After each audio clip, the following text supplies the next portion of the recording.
Hi, it's Karen, the Weekend Craftaholic. Thank you for joining me for day 2 of my 12 days of Christmas.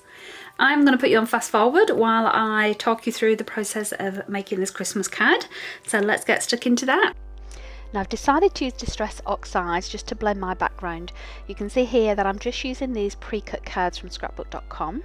These are near solar white cardstock, and I'm using a couple of these distress inks. This first one is Tumbled Glass, and I've also got the new one, the Rustic Wilderness as well, which I'm going to mix with this. Now I was inspired to do this by watching Kristina Werner, so out of all of my 12 days of Christmas, this is the only one that's not Pinterest inspired. This one is YouTube inspired, or Kristina inspired.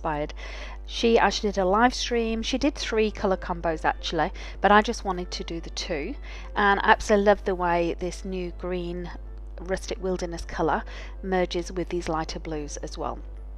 Now I am very new to Distress Oxides, very late to the game, because I already love my Distress inks and I wasn't sure what the difference would be. Now I've started using them, I'm a little bit obsessed, and that's where all my crafting spending money is going, getting all of these stocked up now. But look at this, isn't it gorgeous? And it just screams winter. It's a nice background colour. I absolutely adore it. I'm teaming it up with this green cardstock that I've got. This was a pre-made card, an envelope. It came in a matching set. And I've got this very old stamp set now. I don't even know where this came from. This I think was probably a freebie from a magazine from back in the UK. It's that old. But I was looking for something with little trees because what I wanted to do was actually stamp with this Rustic Wilderness. I know a lot of people are not sure if you can stamp with oxides or not, because when you stamp with normal distress inks it doesn't work very well, but it does with Distress Oxide. So I know for the purpose of this card, as doing a blended background, I really wanted to do some stamping as well, and I think these look really cute just sat there. Now Kristina did actually use some white embossing on her card. I want to go with gold. I think gold is a classic for Christmas. I'm sure white would stand out just as gorgeous on this background anyway, but I just wanted to put my own little spin on it. So I've got my gold. This is a Ranger one. It's not the super fine. I wish I did have the super fine. It's just the fine one.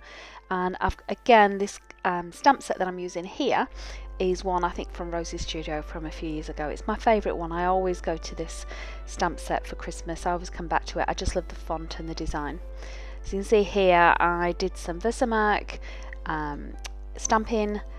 Obviously used my little anti-static powder tool, which you can see there. I'm just rubbing that off now, and then got my heat gun just to set that in place.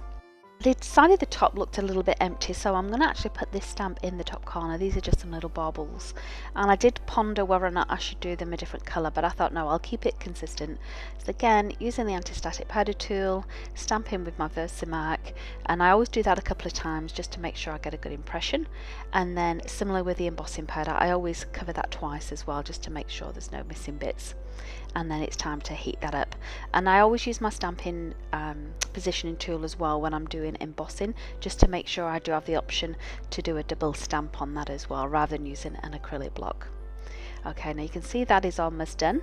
I've decided though, now that I've put it against that the background, I feel like it needs a little bit more. So you can't see a lot of the green behind the background of the card, but as you can see here, I've just dipped the edges of this card into the embossing pad, and I'm just doing exactly the same, heating that up after I've sprinkled on the same gold embossing powder as well. It doesn't take long to heat this up, but I think it does kind of frame the card as well, and it just brings it all together. Now I have got this foam tape. I have to say I hate this foam tape, but I really do not like this foam tape, so I'm using it on everything just to get it used up and out of my stash.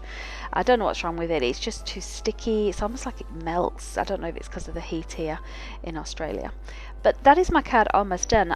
Obviously we need to finish off with a sentiment on the inside, and this is another one of my favourites from that same card set that I got from Rosie's Studios. So a lot of embossing on this card, and I have to say I do tend to emboss more on Christmas cards than any other, so it's a great time, isn't it, to use that up. Now you can see the magic of that up here. Absolutely love that. And then what I've decided to do now at the last minute is just to add a bit of sparkle and shimmer. So I'm using this Wink of Stella pen. Now of course oxides are water reactive, so I had a little bit of a shock when I started to see that react, but that's fine. Once it's dried, I do still get that shimmer effect on the little trees there as well. Now I wanted to show you another couple of cards that I made, this set of 3. This was with a Lawn Fawn's Winter Sparrow set, and you can see I used a heap of glossy accents on those after I'd coloured them in. The same gold embossing powder, but this time I actually used some gold glitter to frame the edge of that cardstock.